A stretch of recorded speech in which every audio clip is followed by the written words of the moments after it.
Sir నమస్తే sir, మీ పేరు sir? Koteswararao. ఎలా ఉంది సార్ ప్రెజెంట్ అయితే గవర్నమెంట్ వచ్చి 10 నెలలు అవుతుంది, ఎలా ఉందంటారు కూటమి ప్రభుత్వం? బాగానే ఉంది, ప్రస్తుతానికి బాగానే చేస్తున్నారు అనేది మా నమ్మకం ఎంతవరకు ప్రస్తుతానికి. గడిచిన 5 సంవత్సరాలతో పోల్చుకుంటే అప్పటికి ఇప్పటికి మార్పులు ఏమున్నాయి అంటారు? మార్పులు బాగానే ఉండే, డెవలప్మెంట్ బాగుంది, డెవలప్మెంట్ చేస్తారని ఆశిస్తున్నాం. ఇప్పుడు బాబు గారు వచ్చిన తర్వాత సంక్షేమాలు ఇవన్నీ ఆపేస్తున్నారు, ఇవ్వట్లేదు అని చెప్పేసి అని అంటున్నారు. సంక్షేమాలు ఇస్తున్నారు, బాగా ఇస్తున్నారు కదా. ఈ మామూలుగా వచ్చేసరికి పింఛన్లు అనేది నడుస్తూనే ఉండేగా, దానివల్ల కూడా ఇబ్బంది లేదు. ఇంకా 1000 రూపాయలు కలిపి కూడా ఇస్తుండే కదా. గత మీ కుటుంబంలో వస్తున్న పెన్షన్ వస్తుందా? నాకు ఎంత వస్తుంది పెన్షన్? 4000. గత ప్రభుత్వంలో ఎంత వచ్చాయి? 3000 కదా. 3000. ఇప్పుడు 1000 రూపాయలు పెంచారు. బాగానే ఉంది పథకం.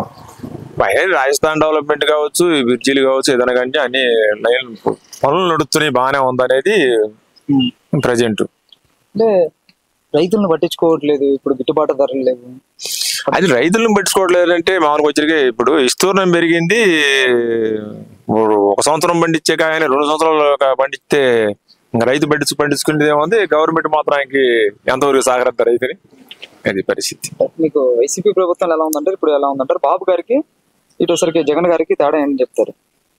తేడా అంటే మామూలుగా వచ్చరికి జగన్ పరిపాలనలో వచ్చరికి ఎందుకంటే ఏదో జనానికి డబ్బులు పంచడం వరకే సరిపోయింది కానీ డెవలప్మెంట్ లేదుగా. దీనికి డెవలప్మెంట్ అవుతుంది కదా, రోడ్లు కావచ్చు, బ్రిడ్జిలు కావచ్చు, రాజస్థాన్ డెవలప్మెంట్ కావచ్చు, అన్ని కొన్ని వేల కోట్లతోటి సిద్ధపడి పనులు నడుస్తున్నాయిగా, అది పరిస్థితి. ఇప్పుడు సీఎం పవన్ కళ్యాణ్ గారు ఉన్నారు కదా, ఎలా ఉందంటారు ఆయన పనితీరు? కొత్తగా వచ్చాడు రాజకీయం, గతంలో చూస్తే సినిమా ఫీల్డ్ లో చూసారు, ఇప్పుడు ఒక డిప్యూటీ సీఎం హోదాలో ఉన్నాడు, ఎలా ఉందంటారు ఆయన పనితీరు? ఇంకా ఆయన గురించి చెప్పేది ఏముంది గణేష్, ఇప్పుడు ఆయన అనుకుందా సాధించే అంత పట్టుదలతో నడుతుండు, పట్టుదలతో పనులు కూడా బాగా నడుస్తున్నాయి అనేది ఆకర్షణ ఆంధ్రాకి వెళ్ళిపోయింది. 2 తెలుగు రాష్ట్రాలు 2 వెళ్ళిపోయింది. ఆయన ట్రాఫిక్ అంతా ఎంత కాదు. పవన్ కళ్యాణ్ గారు టాపిక్ వచ్చింది కాబట్టి మాట్లాడుతున్నాం. అయితే రీసెంట్ చూడకపోతే మేడం గారు, పవన్ కళ్యాణ్ గారు భార్య గారు, వాళ్ళ బాబు గారికి చిన్న ఇష్యూ జరిగింది కదా, చిన్న ప్రాబ్లం జరిగింది కదా, ఆ విషయంలో వచ్చి తిరుపతి వెళ్ళి తలనేలాలు వచ్చింది. ఆ విషయంలో కూడా రాజకీయం చేస్తుంది. రోజా గారు చూడకపోతే పవన్ కళ్యాణ్ గారు చేసిన పాపాల వల్లే తిరుపతి లడ్డు గురించి జగన్మోహన్ రెడ్డి గారు మాట్లాడారు కదా, అదైతే ఇలా కావాలని చేశారు, ఆ పాపం వల్లే ఇలా తల్లికి వాళ్ళ కొడుకు ఇలా జరిగింది అన్నారు. ఎంతవరకు కరెక్ట్ అంటారు? అదొకటి. మేడం గారు వచ్చేసరికి ఆమె ఒక క్రిస్టియన్ అలా తిరుపతి రావడం వ్యక్తి, అలా క్షమాపణ చెప్పాలి, క్రిస్టియన్ సంబంధించిన వాళ్ళు క్షమాపణ చెప్పాలి అన్నది ఇది ఎంతవరకు కరెక్ట్ అంటారు? క్రిస్టియన్ హిందూ మతానికి ఆంజనేయ స్వామి గుడికాడికి బాగొద్దని గ్యారెంటీ ఏముంది? ఇప్పుడు మేము యేసు ప్రభు అయినా ఒకటి, ఆంజనేయ స్వామి అయినా ఒకటి, ఎవరైనా ఒకటి, తెలిసిన వాళ్ళకి, తెలియని వాళ్ళకి అది మనం చెప్పేది ఏం లేదు, చెప్పుకోవచ్చు, ఇబ్బంది లేదు. రోజా గారు అలా మాట్లాడతాం, అది ఎంతవరకు కరెక్ట్? అది కరెక్ట్ కాదు, అసలు అది కరెక్ట్ కాదు.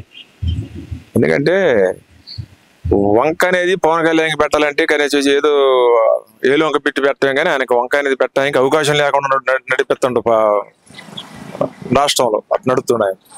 తిరుపతి చూడకపోతే తిరుపతిలో గోవులు కానీ దేవుడులో ఇలా మిస్ అవుతున్నాయి, దీని గురించి అదేమో చూడకపోతే గత ప్రభుత్వంలోంచి ఫోటోలు మాఫీ చేసి పెడుతున్నారు. అది అందాక మనకి ఐడియా రాకపోవచ్చు, మనం ఎందుకంటే ఇల్లు దాడి అవతల పోయే వాళ్ళం కాదు కదా, అందాక మనకి ఐడియా లేదు. ప్రభుత్వం అలా జరుగుతుందంటారు? లేదు, ఆ లెక్కలో అసలుకి ఆలోచించే వాళ్ళు కాదు. ఇలా మంచి కోసమే పోరాడుతున్నారు కానీ నెక్స్ట్ కూడా మనమే రావాలి అనే ఒక కోరికతోటి పనులు చేస్తున్నారు కూటమి ప్రభుత్వం. అది 10 నెలల్లో వ్యతిరేకలు వచ్చినాయి, కూటమి ప్రభుత్వం వ్యతిరేకలు వచ్చినాయి అని చెప్పేసి. కూటమి ప్రభుత్వం ముందు ఇలానే కలిసి ఉంటుందంటారు? వ్యతిరేకలు వచ్చే అవకాశాలు ఉన్నాయంటారు, లేదంటే వ్యతిరేకలు వచ్చినాయి అంటారు? ప్రజెంట్ అయితే వచ్చినా బయట ఒకళ్ళు వస్తే రావచ్చు కానీ ప్రజెంట్ బయటికి మాత్రం రావడానికి రాబోరు కూడా.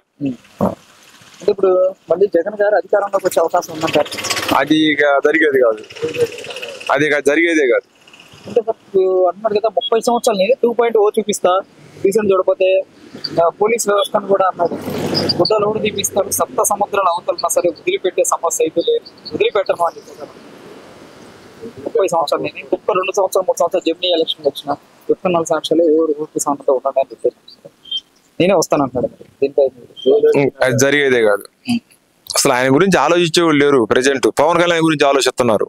నెక్స్ట్ నెక్స్ట్ ఆయనే సీఎం అని నెక్స్ట్ చంద్రబాబు అవకాశం పవన్ కళ్యాణ్ ఇస్తారని ఆలోచిస్తున్నారు అంతే. ఇస్తారంటారు అంటే వాళ్ళ మరుడు ఉన్నాడు కదా, కొడుకున్నాడు కదా, కొడుకున్నా సరే ఆల్రెడీ వచ్చి ఈయనే పెద్ద కొడుకులాగా ఆలోచిస్తున్నాడు చంద్రబాబు నాయుడు కూడా. పవన్ కళ్యాణ్ గారు అన్నారు కదా ఒక దశాబ్దం ఈయనే ఉండాలి సీఎం గా, మోడీ గారు 3 సార్లు ఉన్నారు, అలానే బాబు గారు కూడా ఉండాలి అని చెప్పి బాబు నేర్చుకోవాలి అన్నారు. బాబు గారు ఉంటే బాబు గారు తొలిగితే ఆల్రెడీ పెద్ద కొడుకు కింద పవన్ కళ్యాణ్ అనేది ఒక జన ఆకర్షణ. అది ఇప్పుడు మీ నియోజకవర్గం మీ ఎమ్మెల్యే ఎవరు? పాచం ప్రవీణ్ గారు. ఎలా ఉందంటారు భాష్యం ప్రవీణ్ గారు పనితీరు ఎలా ఉంది? ఇప్పుడు స్టార్టింగ్ ఒక్కసారి ఫస్ట్ టైం ఎమ్మెల్యే కదా, ఎలా ఉందంటారు ఆయన ఎమ్మెల్యే గారు నడత అనేది? ప్రస్తుతానికి బాగానే నడుస్తుంది. కొంతమంది ఏదో చెబుతుంటారు, సహజంగా మనం వెళ్ళింది లేదు పాచం ప్రవీణ్ గారికి, మనం ఆయన గురించి మనం ఆలోచిస్తుంది లేదు. కొంతమంది మంచి బాగానే జరుగుతుంది అంటున్నారు, కొంతమంది ఏమో జరగట్లేదు అంటున్నారు. అవి మనం వెళ్ళింది కాదు, మనం వెళ్ళినది కాదు. మాజీ ఎమ్మెల్యే వైసీపీకి సంబంధించిన శంకర్రావు, నంబూరు శంకర్రావు. అంటే ఆయన పరిపాలనకి ఈయనకి తేడా ఏంటంటారు? ఈ 10 నెలల్లో గతంలో ఆయన మీ కాన్సెన్సీ మీ నియోజకవర్గంలో వరకు ఏ రకమైన అభివృద్ధి చేశారు? ట్రాఫిక్ ఇప్పుడు ప్రస్తుతానికి ఎందుకంటే ఇప్పుడే ఏం తెలియదు, ఇంకా ఉందగా దాదాపు వచ్చి ఇదంతా 7 నెలలుగా జరిగి దీని లెక్క వచ్చేసరికి, ఎందుకంటే ఆయనే పర్లేదని కొంతమంది ఆయనకంటే ఈయనే పర్లేదు బాగా చేస్తలే అనేది ఒక ఆలోచనలో ఉండరు జనం. అది ఎవరి పని తీరు అనేది ఇంకొక సంవత్సరం గడితే కానీ తేలదు. అది లెక్క. చూడబోతే మన గతంలో అమరావతి అనేది రాజధాని, మనకి చూడబోతే రాజధాని 3 రాజధానులు అన్నాడు జగన్ గారు, ఒక రాజధాని కూడా ఇప్పుడు అనేది అమరావతి. మీకు అమరావతి రాజధాని మీకు ఎలా అనిపిస్తుంది? పనులు జరుగుతున్నాయి, ఎలా ఉందంటే? బ్రహ్మాండంగా ఉంది అనేది జన ఆకర్షణ. పై పనులుగా మాత్రానికి రోడ్లు కావచ్చు, వంతెనలు కావచ్చు, రాజధాని కావచ్చు, మాత్రం ఇక పనులు ఆగం అనేది జనం ఉసులుబాటు. అది ఎందుకంటే ఆయన 3 రాజధానులు అన్నోడు కానీ ఒక రాజధాని కూడా కదా అన్ని అమలుపరచలేదు కదా, అందువల్లే ఆయనకు అవకాశం లేకుండా పోయింది అనేది కూడా జనాకర్షణ. అది అంటే ఇప్పుడు ఈ 10 నెలల్లో పూర్తి వ్యతిరేకలు వచ్చినాయి అన్నారు. 10 నెలల్లో పూర్తి వ్యతిరేకలు వచ్చినాయి. ఒక కూటమి ప్రభుత్వం అనేది వ్యతిరేకలు వచ్చినాయి, ఎక్కడికక్కడ వ్యతిరేకలు వచ్చినాయి, పట్టించుకోవట్లేదు రైతుల్ని. మనం చూడకపోతే ఇప్పుడు జగన్మోహన్ రెడ్డి గారు అన్నారు రైతుల గురించి మేము గతంలో సంక్షేమాలు కానీ, రైతు భరోసా కానీ, బటన్లకేమో అన్ని పథకాలు ఇచ్చాము, ఇప్పుడు అనేది ఏ పథకాలు రావట్లేదు. పథకాలు ఎందుకు రావట్లేదు? పథకాలు అన్ని ప్రజెంట్ అన్ని వస్తూనే ఉండేలే కానీ, అయితే మామూలుగా రైతు దెబ్బతినే దాని గురించి దాన్ని ఏ ప్రభుత్వం అయినా ఎంతవరకు కాపాడుతుంది? కాపాడు. ఇప్పుడు రైతు అంటే మామూలుగా వచ్చరికి ఇప్పుడు చూస్తున్న మిర్చి పంట ఉంది, లేక విపరీతంగా వేశారు. ఇక దానికి మార్కెట్ రావాలంటే అది కష్టమైన పరిస్థితిగా. అట్లాంటి ఏ గవర్నమెంట్ అయినా కానీ రైతుకు ఒక సంవత్సరం ఉసులుబాటు ఉంటుంది, ఒక సంవత్సరం ఉసులుబాటు లేకుండా కూడా ఉంటుంది. రైతుల గురించి గత ప్రభుత్వంలో అమరావతి రైతులను ఎంత ఇబ్బంది పెట్టాడు. చూడకపోతే గుంటూరు మిర్చి ఆటికి వచ్చాడు, ఆ విషయంలో గుంటూరు మిర్చి ఆటికి వచ్చాడు. మన అసెంబ్లీకి వచ్చి ఇప్పుడు మేము రైతుల గురించి, ప్రజల గురించి మాట్లాడాలి కానీ నాకు ప్రతిపక్షం కావాలి అని చెప్పేసి మాట్లాడుతున్నాడు. ఆయనకు వచ్చి 11 సీట్లు ప్రతిపక్షం ఎవరు వేయాలంటారు? ఎవరంతా ప్రతిపక్షం? ఇప్పుడు ఆయన చూసుకోవటమే ప్రతిపక్షంలో పోతే వీళ్ళే ఇవ్వాలా?